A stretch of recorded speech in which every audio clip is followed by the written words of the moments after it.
Je vous salue dans le très saint nom de notre Seigneur Jésus-Christ, notre médiateur, notre sauveur, le Fils unique du Père, qui a tout souffert pour nous sur la croix du Calvaire. Comme le dit Ésaïe 53, il a tout souffert pour nous. Comme on peut le lire dans Matthieu 27, il a tout souffert pour nous, comme on peut le lire dans Philippiens 2, comme on peut le lire dans Hébreux chapitre 1, etc. jusqu'à la fin. C'est ce qui nous vaut d'être encore en vie aujourd'hui. Et nous n'avons pas dans notre langage humain les mots nécessaires pour exprimer notre gratitude à l'Éternel, notre Dieu, notre Créateur. Que son nom soit béni au siècle des siècles et dans tous les lieux de sa domination. Donc, au moment où j'ai minuit 20 exactement à ma montre, à la pendule en face de moi, je vous salue. Et je veux vous dire humblement que l'Église du christianisme céleste est en effet une vraie et sainte Église du Saint-Père, une Église qu'il a envoyée dans un élan d'amour sur la terre par le sang de Jésus et en a confié la fondation à notre Père, le pasteur prophète Samuel Bilo Joseph Oshofa, l'église dont la fondation a été ordonnée le lundi 29 septembre 1947 à 15h de l'après-midi à Papa Oshofa, et nous y voici. Et cette église, elle est dans sa 76e année d'existence et nous tendons vers les 100 millions de chrétiennes et chrétiens célestes à l'échelle planétaire. Gloire à Dieu au plus haut des cieux. Donc, ce soir, je voudrais profiter de cette occasion pour dire à chacun de nous de faire attention à la parole, à tout ce qui sort de notre bouche,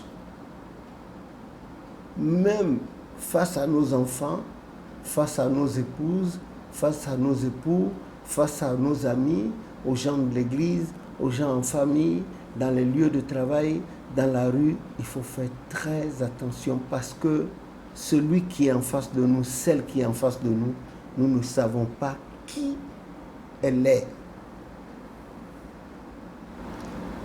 L'humilité précédant la gloire, l'homme doit toujours se faire petit, beaucoup petit,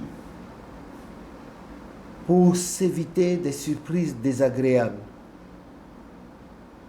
J'ai plein de choses à dire à propos, mais l'humilité est exigée, obligatoire de chacun de nous, comme le Christ, le Dieu lui-même, selon Romains 9, 5, il n'a jamais affiché. Vous vous rappelez, chez Caïphe, on lui a dit, mais es-tu le Christ? Il dit, tu l'as dit.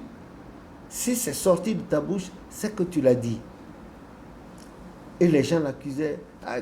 Ne vois-tu pas que les gens, ce qu'ils disent, il dit non, mon royaume n'est pas d'ici. Si mon royaume était d'ici, les gens auraient compris et ils ne m'auraient pas fait les outrages qu'ils sont en train de faire. Ton royaume est d'où? Il ne répond rien. Tu ne sais pas que j'ai autorité sur toi? Il dit oui.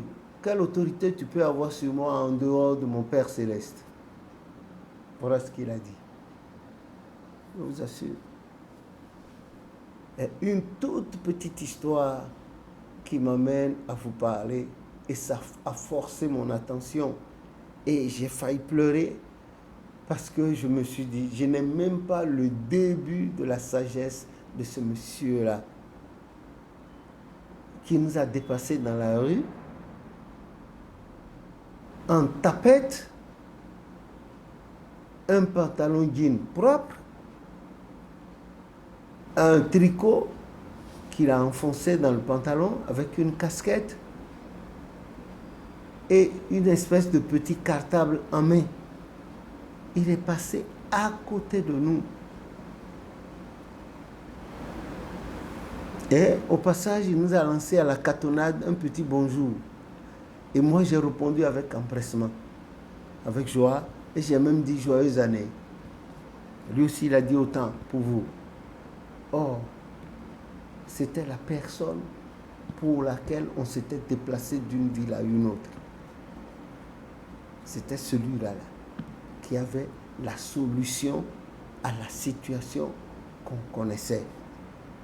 On ne savait pas. Donc nous, on a évolué vers l'endroit en papotant, en échangeant, et je l'ai vu s'éloigner. Après, j'ai oublié.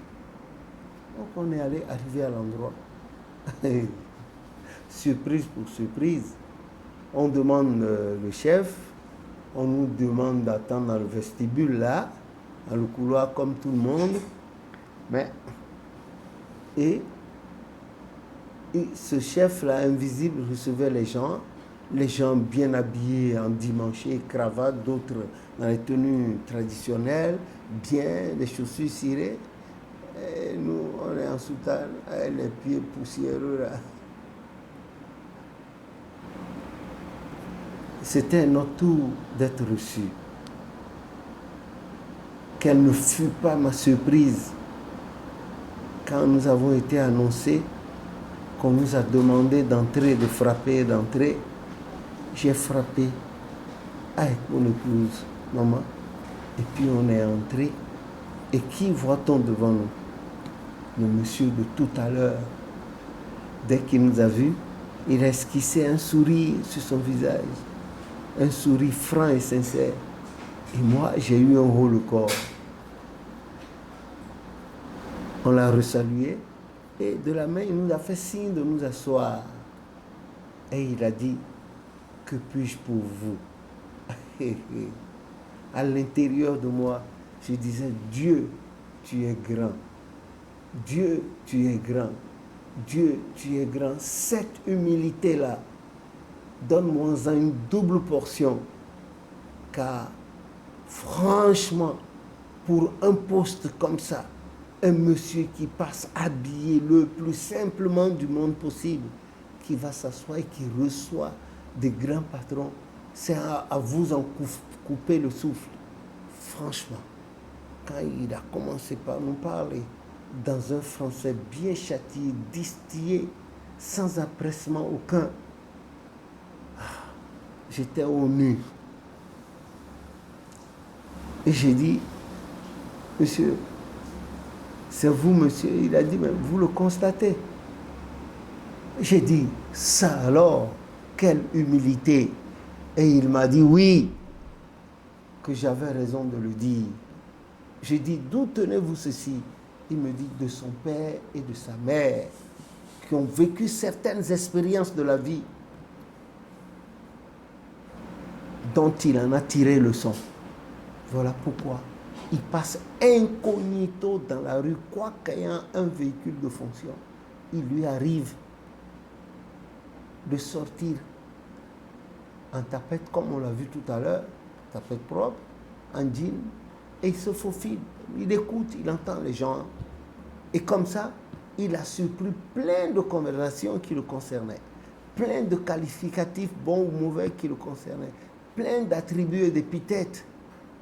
Et les gens ne savent même pas quand il arrive chez lui, dans son bureau. Quand il arrive, il se fait remarquer par la secrétaire, il appuie un bouton qui résonne, on sait qu'il est là. Sinon, généralement, des fois, on ne sait pas quand il est entré et quand il est parti. Il reçoit tout le monde. Pas de favoritisme et par ordre d'arrivée. Et c'est ce qu'on a. Et il s'est lancé, il a fait dans des explications. Il a dit oui, que pendant son parcours terrestre, pendant son cursus universitaire, il a eu à subir des vexations, on lui a fait avaler des couleuvres, et que lui, il a tiré un trait là-dessus, il a pardonné, mais il a dit que dans l'humilité totale et dans un anonymat indescriptible, il va faire son travail quand il aura, et c'est ce qu'il fait. C'est ce qu'il fait, et ça déteint sur ses administrés, qu'eux-mêmes ont commencé par le copier. et le voisinage est bon. La coexistence est pacifique au sens stricto sensu du mot. Et alors, je me suis mis à penser à nos pères, nos mères qui sont passés, les actuels dirigeants de l'Église. J'ai vu des boutades, des rodomontades que certains devanciers ont lancé à l'endroit des fidèles qui en ont été frustrés. Bon, bien sûr, l'Église du christianisme céleste, selon l'enseignement que Papa Ochofa a donné, est compris ceci. Tu me piétines dangereusement, malgré la douleur, je suis le premier à me retirer, à me retourner vers toi et humblement te demander pardon. Excuse-moi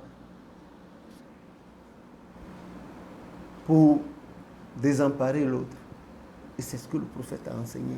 J'ai vu la chose, les différents derniers événements malheureux qui ont émaillé l'actualité de l'Église. Déjà au début, nous sommes aujourd'hui le 21 janvier 2023. Quand on les apprend, et puis certains écrits sur soi, c'est triste, c'est beaucoup triste.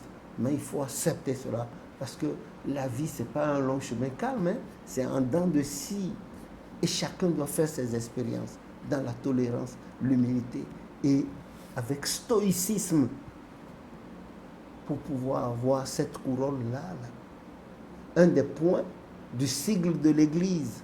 Il faut passer par la croix, la douleur, les persécutions, les situations alambiquées. Il faut passer pour avoir la couronne sous l'œil attentif de notre Père céleste. Que son nom soit béni, béni à jamais. Et de cela, j'ai tiré le leçon que j'ai voulu vous faire profiter. Voilà, cette leçon d'humilité. Que le nom de l'Éternel soit béni. Que Dieu daigne nous en revertir tout au long de cette année, les autres années de notre vie, s'il veut. Et que dans les maisons, il y ait de la place pour la paix. Comme a dit Matthieu 5, 9, heureux ceux qui procurent la paix, car ils seront appelés fils de Dieu. Qu'il y ait la paix entre l'homme et sa femme, ou ses femmes, entre les femmes et leur mari, qu'il y ait la paix entre les coépouses, et si vous êtes seul, entre le mari, les enfants, la mère de famille, les filles de la maison, le mari, etc., etc. Car je ne vous le cache pas, il y a des trucs qui se passent dans les ménages dits de chrétiens célestes qui rebutent, qui font pleurer même des fois, à voir les femmes là souffrir, ça fait beaucoup mal. Et ces hommes qui prêchent et qui ne veulent pas changer. Je n'en suis pas exempt. Il m'arrive des moments où des fois, je ne suis pas impatient avec maman. Mais dès que je le reconnais, je fais amende honorable. Toujours. Et je demande à l'Éternel davantage de me donner, de l'aimer comme elle est. Et de voir, parce que moi, j'ai plus de défauts qu'elle.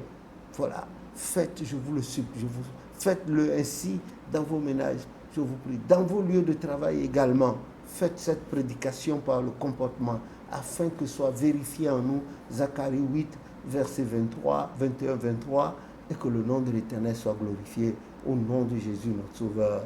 Amen.